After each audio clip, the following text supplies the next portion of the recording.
Официалдуу түрдө менин милдетин аткаруучу эмес, Ош шаарынын мэрі болдум. Эми бүгүн ушунчалык мага ишеним көрсөтүштү эл өкүлдөрү.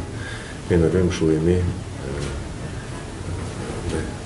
жана астыда айтылган нерселер, ошол депутаттардын айтылган сунуштары сөзсүз түрдө эске алынат.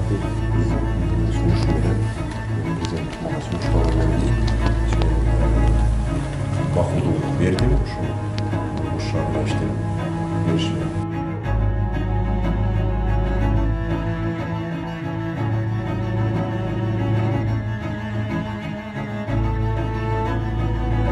Президент келгенде ачык эле ушул айтылган сөз, бул ушул президенттин сунушу менен президент мага сунушталган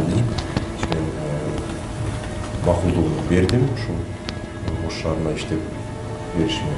Эми президент жиберип аткандан кийин мен ойлойм, бул жерде ушул президенттин ишеничине каршы.